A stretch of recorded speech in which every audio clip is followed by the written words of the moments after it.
1810 y la placa roja que no queríamos leer, pero es de último momento. Murió Ryan. Tremendo. Pobrecito. Murió Ryan, lo decíamos recién, que queríamos ser cautos por el estado de deshidratación, por los golpes. No. Las primeras informaciones, lo acabo de decir hace un minuto por reloj, daban que lo habían rescatado con un hálito de vida, con signos vitales, pero débiles. Pero lamentablemente, y a casi 15 minutos de haberlo rescatado, y como estamos viendo en la imagen, ¿no? El chico nunca se movió, nunca se pudo ver o comprobar que estuviera con vida. Lo rescataron con vida, pero no alcanzó la noticia más triste.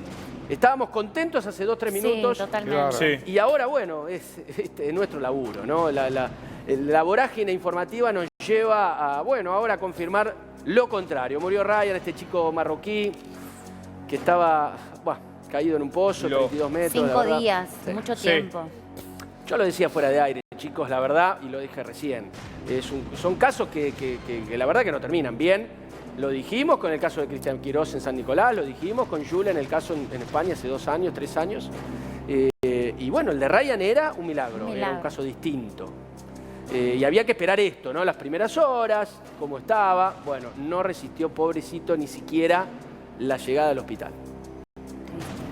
Un caso que nos duele, Héctor, sí. Sí, perdón. Me dicen que cuando estaban subiendo... A ver, cuando lo rescataron, estaba vivo, tenía signos vitales, lo envolvieron en una frazada porque en Marruecos está haciendo frío en esa zona. Cuando lo estaban subiendo a la ambulancia, hicieron 5 cuadras, se descompensó, le agarró un paro cardíaco y lamentablemente falleció. Es una noticia que la verdad... Conmueve al mundo, Conmueve ¿no? al mundo Porque entero. estamos todos alerta, esperando este momento. Pero bueno, nada, la verdad es que son muchos días, una criatura muy chiquito, 5 años. Por eso yo decía, a ver, lo dijimos, ¿no? A ver si totalmente. podíamos hablar con un especialista, porque a mí no me suena que una persona puede estar 5 días sin tomar agua, ni comer, ni nada. ¿Sí? La persona que dio el túnel se llama Ali El Halawi. Ajá. Es una persona que vive en el desierto, es especialista en buscar agua en el desierto.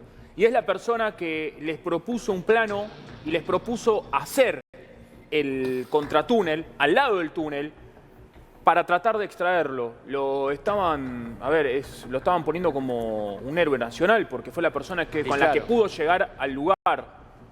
El tema es que, bueno, lamentablemente hicieron todo lo posible las autoridades de Marruecos, pero lamentablemente falleció. Lo dijimos recién, hicieron un laburo artesanal, un laburo manual, un laburo de muchísima precisión y con mucho amor, con mucho cariño, porque obviamente donde estaba era un diámetro muy chico y no podía entrar ningún ser humano y podían temían un desmoronamiento. Vamos a ver acá un comunicado oficial.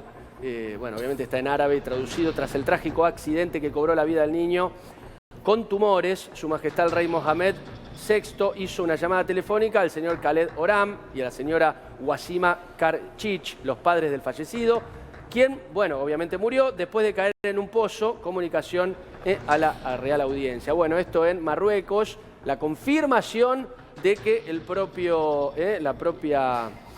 rey, el propio monarca allí saludó A los papás, y le dio ¿no? sus condolencias a los padres. Tremendo. En un caso que, bueno, les decíamos, de impacto mundial también era el hecho de haberlo rescatado con vida. Como bien dijo el doctor Costa, duró o alcanzó, pobrecito, a sobrevivir 5 cuadras. Decíamos, ¿no? Muy difícil que una persona que cae, un chico tan frágil, esté 5 días sin ningún tipo de alimentación o líquidos o agua. Nada, le habían pasado oxígeno, le habían pasado líquido con azúcar, nada hacía entender o creer que los había consumido. Y bueno, hoy lo pudieron sacar después de hacer un pozo paralelo que llegó, ¿no? En las últimas horas a estar muy cerca y ya era casi centímetro a centímetro la perforación para tratar de llegar y que no se desmorone todo. Este pozo está en una montaña, a 700 metros de altura, en un lugar que hace mucho frío. Ese también me parece, a ver, obviamente esto nos enteraremos en las próximas horas, tal vez mañana, en la autopsia que le hagan al pequeño Ryan. Pero es muy probable que haya muerto por frío, ¿no? Sí, por hipotermia. Yo creo que me parece que es lo más probable que haya pasado eso, ¿no? Sí, los socorristas le habían enviado oxígeno y agua a través de tubos y botellas. Ya en la última parte del último metro, los socorristas empezaron a hacer trabajo manual, porque no podían poner las maquinarias para el túnel, porque tenían miedo de que el otro túnel, porque estaban haciendo un contratúnel, se demorara y que Ryan muera atrapado en el lugar. Claro. Entonces lo que estaban haciendo era un trabajo manual. Es más, usaban las manos para empezar a sacar la arena y lo pudieron agarrar. Cuando lo llevan, lo ponen en mantas por el frío que hacía, como repetíamos antes, lo suben a la ambulancia y lamentablemente, como vos decías, Chacal, por el frío, fallece de un ataque cardiorrespiratorio por el tema de la hipotermia. Lamentablemente, recién estaba hablando con un especialista y me dice, mira Héctor, cuando él estaba ahí hay otra temperatura. Cuando vos lo subís después de estar 5 días sin comer, y hay que ver el tema del golpe en la cabeza, porque él ya tenía un golpe en la cabeza, porque habían bajado una cámara y le estaban viendo la frente se ve y tenía un corte mirá, con sangre en la cabeza, exactamente. Mirá, en la imagen se ve perfecto que tiene como sangre en la cabeza, en la nariz, al lado de la boca. Sí. Entonces lo que tienen que determinar ahora, a ver, la información oficial es que fue un fallecimiento por un ataque cardiorrespiratorio. Claro, ahora lo que tienen que ver es si también no fue por el tema del golpe que tenía, porque cuando a vos te generas un golpe, a veces se te generan los coágulos de sangre, que te tienen que hacer radiografía, no te tenés que dormir, tenés que hacer muchas cosas. Por eso el tema es, a ver, el trabajo fue excelente, hicieron lo imposible para salvarlo. El tema que lamentablemente falleció. Bien, noticia de impacto. No estaba mirando recién las redes sociales, por supuesto, es el tema del mundo. Y hay tweets de hace 36 minutos donde decían lo rescataron y respira. No, claro, Y bueno, pasaron 10, 15 minutos más. Y Ryan, como decía el doctor Costa, es muy interesante, ¿no? El cambio de temperatura probablemente le haya generado este paro cardiorrespiratorio. Qué mejor que poder hablar con un pediatra, con el doctor Montes de Oca. Lo tenemos a Diego allí conectado. Diego, ¿nos escuchás? ¿Qué tal? ¿Cómo andás? Diego, bueno, estás escuchando, ¿no? Por supuesto, como todo el mundo, viendo el caso de Ryan. Y tenemos un montón de preguntas. La primera era si un chico de 5 años que cayó en un pozo de 32 metros de profundidad puede sobrevivir 5 días sin ingerir nada, ni líquidos, ni sólidos, ni nada. Bueno, como primera medida te quiero aclarar que la primera causa de muerte en niños son los mal llamados accidentes, las lesiones no intencionales. Dentro de estas hay muchas comunes como son las caídas, los ahogamientos en verano, los accidentes de tránsito, pero en Argentina ya hemos también tenido antecedentes de niños que se caen en pozos como este de 30 metros y realmente una caída de esa altura es una caída muy grave que además pasaron 4 días, por lo cual el niño y cualquier niño de esa edad, su cuerpo trata de adaptarse al máximo, trata de bajar sus niveles de necesidad de alimento, de oxígeno, para mantenerse con vida, pero lamentablemente 5 días sin ingerir agua ni en un ambiente donde indudablemente el oxígeno era poco, y bueno, el cuerpo no aguantó más y tenemos que lamentar esta terrible noticia. Por eso, yo lo que decía fuera de aire, hace una hora más o menos, cuando leía en los portales de todo el mundo que los rescatistas eran muy optimistas y que entendían que lo iban a poder rescatar con vida porque ya estaban a centímetros nomás. Si bien lo único que se veía era esta foto que estamos viendo en pantalla del chico recostado, la verdad que a mí yo decía, yo creo que después de 2 o 3 días es imposible que un chico pueda sobrevivir. Habrá habido algún caso, yo recuerdo en la AMIA, bueno, y en algunos terremotos, pero en este caso, primero, como vos decís, Diego, el golpe. Decían que no, visiblemente las lesiones, no, la herida no es muy grave. ¿Y cómo sabían? Pero bueno, no importa. Digo, el tema, Diego, es que lo rescataron con vida. Claro. Bueno, como te decía, es muy difícil, como vos decís, los antecedentes son muy poquitos de niños que han sobrevivido más de 4 días sin sin ingerir absolutamente nada. Pensá que ahí entran los cuadros de deshidratación, el cuerpo de ninguna manera está preparado para no recibir líquido. Imagínate por un día. Claro. Un día sin tomar líquido es casi incompatible. Imagínate 4. Mala respiración, claro. Mala oxigenación. Claro, lo que va pasando es que el cuerpo se va descompensando, se va deshidratando, se va descompensando la respiración y por último se para el corazón. Claro. Sí, bueno, Diego, mira, quédate con nosotros, por favor, porque también estamos en línea, en gran laburo de la producción, con un rescatista, con Juan Ramón Pérez. Juan, bueno, el ex casco blanco, Juan Ramón, contanos tus sensaciones, porque me imagino que seguiste con mucha atención este caso. ¿Qué tal? Muy buenas tardes a todos. Gracias por el llamado. Realmente trágico lo que me acabo de enterar por ustedes. Había estado hablando con Agustín en el programa anterior, donde aún existían posibilidades de llegar al niño aún con vida, pero bueno, lamentablemente ocurrió el deceso. Como bien dijo el pediatra, una de las posibilidades tranquilamente podría haber sido la hipotermia, la falta de ingesta de agua y de alimento, y sin modo a eso, no quisiera decir demora, pero sí el tiempo de trabajo que llegó a llegar a él. Juan, bueno, obviamente vos estás lejos y leyendo periodísticamente, digamos, las cosas, pero el rescate o las tareas de rescate se habrían hecho de manera correcta y con la celeridad posible, ¿no?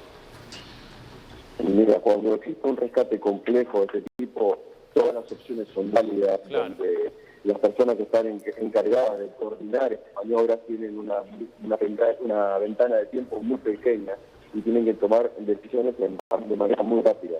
Encontraron esta opción que consideraron que fue la más adecuada y fueron adelante con ella. El problema es que muchas veces vos te puedes llegar a encontrar con situaciones que te hacen cambiar de plan sobre la marcha, claro, por la peligrosidad del lugar. Sí, tuvieron una piedra hoy a primera hora, sí, apareció una piedra en el medio, eso les entorpeció el laburo. Es que son variables que siempre te las puedes llegar a encontrar y uno tiene que estar preparado para ir cambiando la estrategia a medida que va avanzando. Ahora, la pregunta es, por tu experiencia y por lo que has visto y lo que te ha tocado participar, es muy difícil pensar que 5 días después un chiquito o cualquier ser humano que cayó 30 metros en un pozo de diámetros tan estrechos y con tan poca oxigenación y nada de alimento ni agua pueda sobrevivir, ¿no? Bueno, esa es una de las variables que te comentaba que pueden hacer mucho más dificultosa las tareas de rescate. Obviamente teniendo en cuenta que uno está haciendo una carrera contra el reloj y que el organismo no logra compensar el tiempo suficiente como para poder llegar a él y poder rescatarlo con vida. Quizás en otras circunstancias y con otra temperatura y claro, pudiendo ingresarle alimento o que puede ingerir agua, puede hacer que el niño pueda sobrevivir un poco más. Sí, le pregunto a Diego Montes de Oca, al pediatra, sí, que lo tenemos en línea, Diego. ¿Puede ser que el motivo de la muerte haya sido por una hipotermia? Porque en ese lugar hace mucho frío y lo que llama la atención es que lo rescataron con vida, pero murió pocos minutos después. ¿Puede ser que el cambio de temperatura, digamos que el chico abajo tenía una temperatura no tan fría como la que se encontró en la superficie, puede ser? No, a ver, la causa de la muerte seguramente sea que estaba totalmente descompensado. Pensá que el cuerpo humano tiene mecanismos de compensación que va utilizando a medida que encuentra dificultades, pero no ingerir agua genera una deshidratación extrema que hace que empiece a andar mal todos los órganos. Entonces, esto, imagínate, 36 metros bajo tierra, que seguramente tenía alguna herida, algún traumatismo por la caída, hace que el cuerpo lamentablemente dijo basta. Y, a ver, por ahí el lado que tenemos que rescatar es que, como te decía, las lesiones no intencionales son la primera causa de muerte. Toda la gente inmensa que ve crónica, que sepa que esto pasa y sí, que hay que prevenir. La medicina es mucho más hoy en día el arte de prevenir que de curar. Entonces, desde cómo llevamos a un chico en el auto, hasta las caídas, cómo protegemos que no se caiga de una ventana, o los ahogamientos en el verano, hace que estemos muy atentos a cuidar a nuestros niños y bueno, y mandar en estos casos un dolor inmenso porque siempre una muerte de un niño de 5 años genera mucho dolor. ¿Cuánto puede aguantar un chico sin comer y sin tomar? No, a ver, depende en qué condiciones, claro. porque esto son condiciones extremas, ¿no? Claro. Jamás esto se puede ver si no fuera que está inaccesible como pasó en esto. Pero vos fijate que estaba con vida y habían pasado 4 días, pero ya cada minuto es un calvario. Entonces, imagínate que eso depende de cada niño, pero todo cuerpo tiene un límite y en este caso se vio. Claro. Bien, vuelvo a Juan Ramón Pérez. Él es ex casco blanco y bueno, con vasta experiencia en rescates. Juan Ramón, como le preguntábamos al doctor, ¿no? Lo que sorprendió es que, bueno, primero se había rescatado con vida. Yo estoy interesado en eso, porque recordaba el caso de Cristian Quirós, un chico allí en San Nicolás, que fue un caso de repercusión mundial y el que por lo menos más recuerdo en la Argentina. El chico llegó, digamos, cuando llegaron al chico estaba muerto. Digamos, no sé si es tampoco muy común encontrar con vida, ¿no? Después de tantos días, tantas horas y de un golpe y de una caída tan importante, Juan. Y las posibilidades sí son pocas cuando no se trabaja precozmente. Como bien dijo el doctor Montes de Oca, en determinadas condiciones el cuerpo no resiste y termina cediendo a nuestra situación.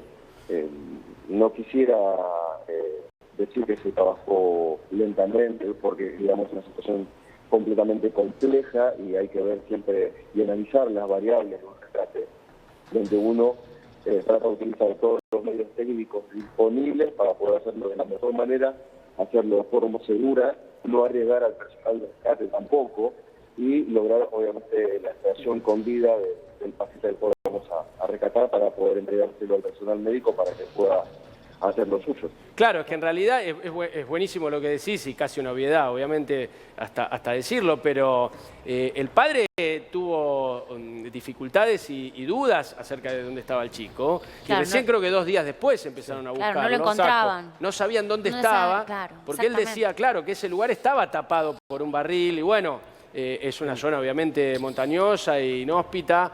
El chico, vaya a saber por qué llega allí y logra caer. Habían salido a caminar con el padre.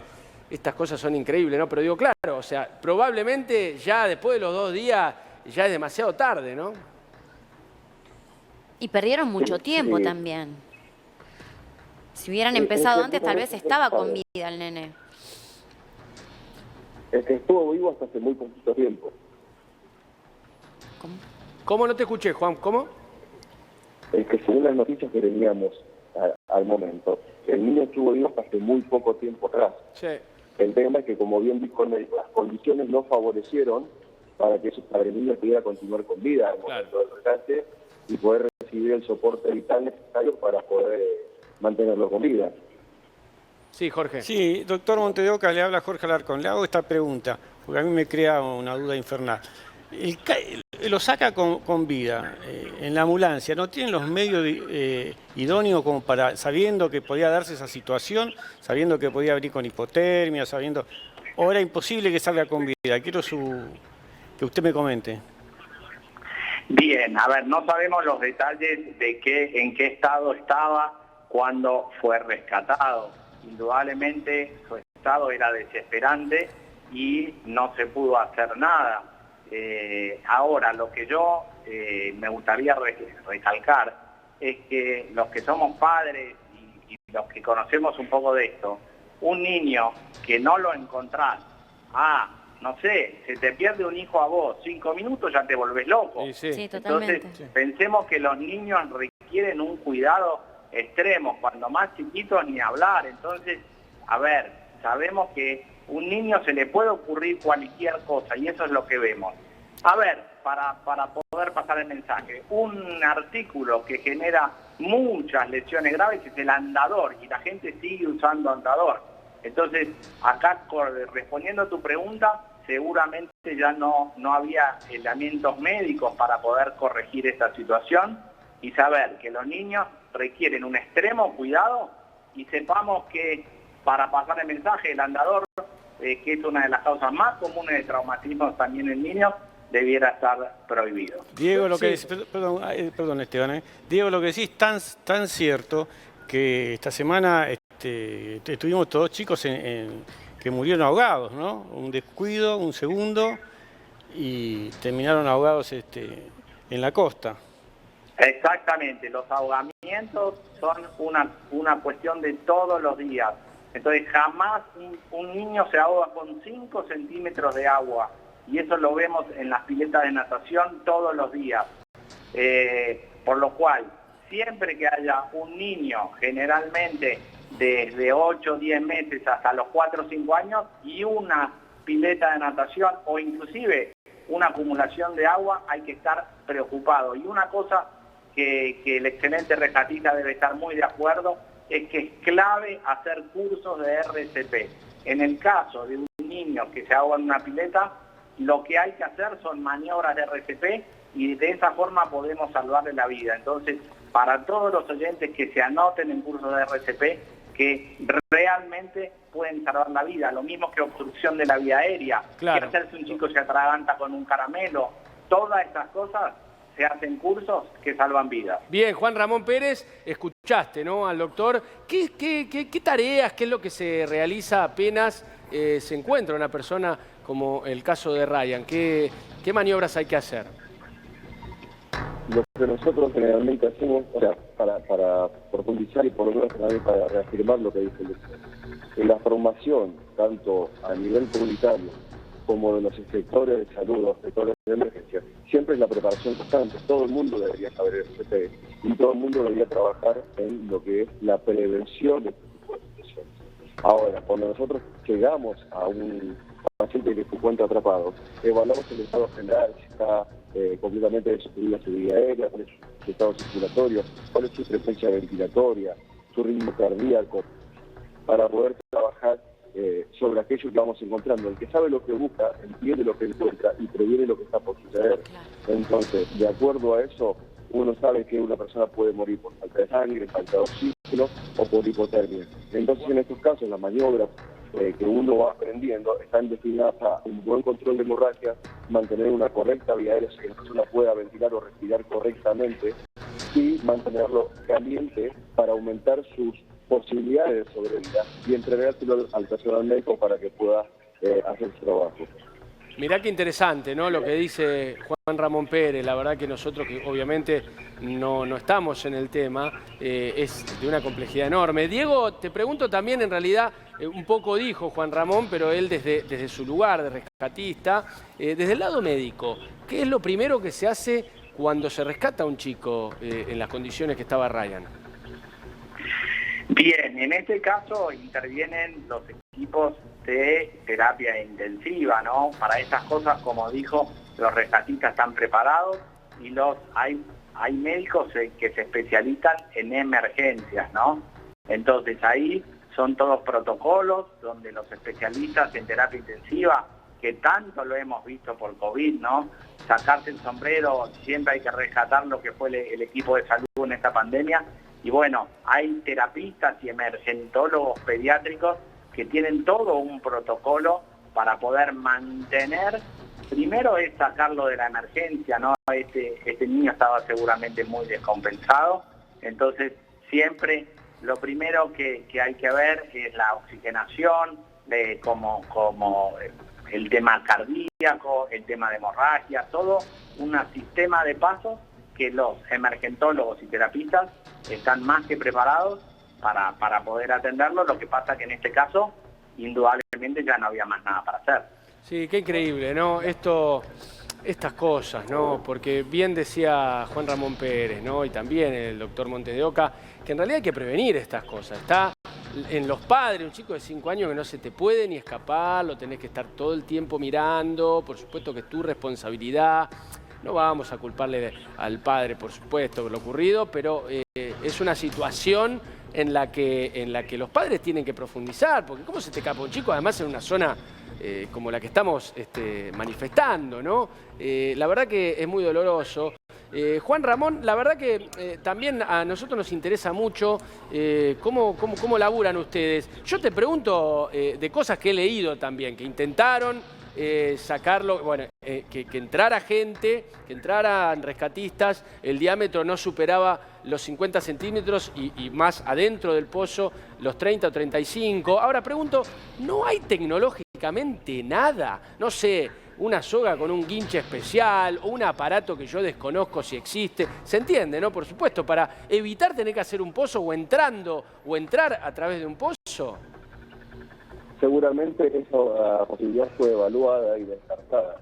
La tecnología hoy está diversificada y al servicio también de la maniobra de rescate. Existen elementos para poder llegar al paciente y poder hacer una reacción relativamente segura, pero quizás en esta posibilidad, bueno, en esta situación, no fue posible hacerlo por las complejidades y las variables que había con respecto al diámetro del pozo. Ustedes fíjense que hay imágenes donde muestran que en la parte superior hay un trípode y por allí se manda un sistema de poleas, que es un sistema complejo para poder multiplicar fuerzas y poder extraerlo. Ajá. Pero seguramente por algún tipo de variable, sí, yo sinceramente la desconozco, haya sido imposible. Incluso también otra opción es el hecho de que hayan hecho un pozo o hayan excavado de manera diagonal hacia donde se encontraba el paciente, también tiene que ver con colocar maquinaria pesada en otro lugar para evitar las vibraciones en la zona del pozo. Claro. Y que con esas vibraciones produzcan un derrumbe. Es un laburo, claro. Completamente. Es un laburo de extrema precisión y dramatismo, Juan, porque es como decís vos, las vibraciones mismo podían hacer caer todo como un castillo de naipes y bueno, en el medio del rescate que terminara peor, ¿no? Tranquilamente, porque si se ven los dibujos de cómo fueron excavando, se genera un talud de tierra. Tengamos en cuenta que 1 metro cúbico, o sea, 1 metro por un metro de alto, de tierra pesa aproximadamente 1000 kilos. Ajá. Y ahí hay más de 100 metros cúbicos de tierra. Y todo Claro. eso podría haber aplastado tranquilamente al personal de rescate que estaba llevando adelante la maniobra.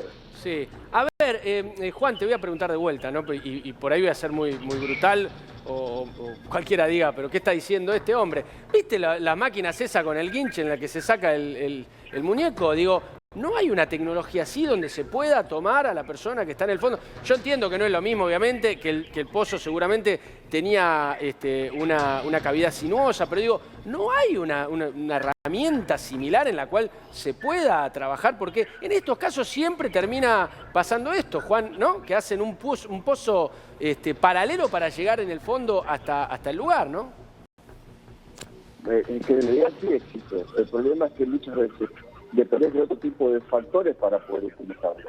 Si yo meto en ese lugar una herramienta, a lo mejor he hecho un dispositivo que a mí me permita hacer el mensaje, o sea, el levantamiento de esa persona, Sí. quizás su posición, en la posición en la cual se encuentra, no me permita hacerlo. Y quizás el paciente tampoco colabore. Claro. Quizás no se encuentra completamente lúcido para entender todo aquello que nosotros necesitaríamos que él haga para Claro, poder porque era un extraerlo. nene, era un nene. No, y Aparte estaba pensá que se inconsciente. ponían maquinaria pesada para extraerlo, siendo que era un pozo de tierra, 30 centímetros de diámetro, 32 metros abajo. También corrían el riesgo, tal vez tenían esas maquinarias, pero corren el riesgo de que muera tapado por la tierra. Entonces me imagino que también por eso Tranquilamente. habrán evaluado que la mejor opción era hacer un pozo paralelo. El caso que decía el Ustedes Chicago. fíjense que Sí. incluso ellos colocan caños metálicos que en el común del día a día de nosotros vemos que cuando se hacen demoliciones o excavaciones, nosotros tratamos de apuntalar para que las paredes no caigan. Acá utilizaron tubos metálicos para poder llegar y proteger este acceso franco hacia la criatura. O sea, se han tomado las medidas, se han pensado estrategias para poder hacerlo. Lamentablemente el cuerpo de la criatura no aguantó.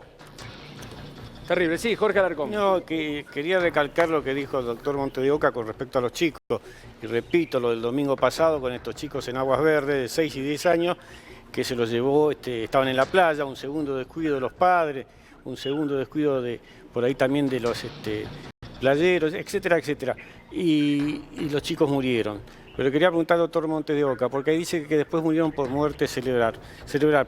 Mi pregunta es, cuando es así, que no respiran o que se ahogan con el agua, usted dijo 5 centímetros, me quedé pensando en eso, ¿no se le puede practicar nada estando en la playa misma cuando se lo sacan? Sí, Jorge, es muy buena tu apreciación y tu pregunta. Acordémonos que cuando se encuentra un niño ahogado o en el fondo de una pileta, la clave es practicarle RCP al lado de la pileta o en este caso en donde uno lo rescate. Porque el cerebro aguanta 4, como mucho 5 minutos sin tener un daño irreparable. Pasado ese tiempo, ya los daños, inclusive el fallecimiento, es inminente. Entonces, fundamental saber hacer RCP para poder saber qué hacer si saco a un chico de una pileta. Y como vos decías, nosotros hemos visto niños que no los encontraban los familiares. ¿Y sabés dónde estaba el niño? Estaba en una maceta con agua, lamentablemente ahogado. Qué bárbaro. O sea, nosotros hemos visto todo tipo de cosas que vos decís cómo puede pasar y sucede.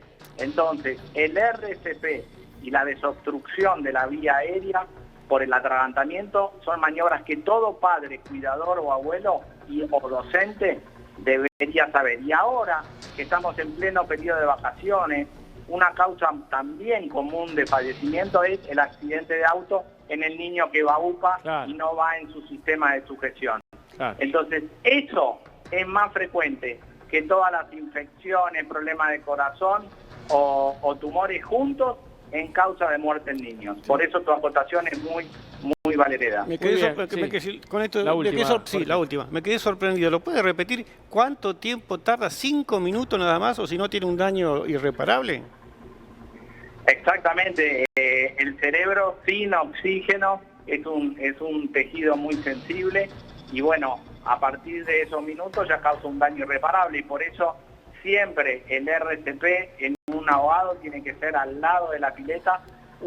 Hay todo un procedimiento de 5 pasos, hay que obviamente llamar al sistema de emergencias, pero el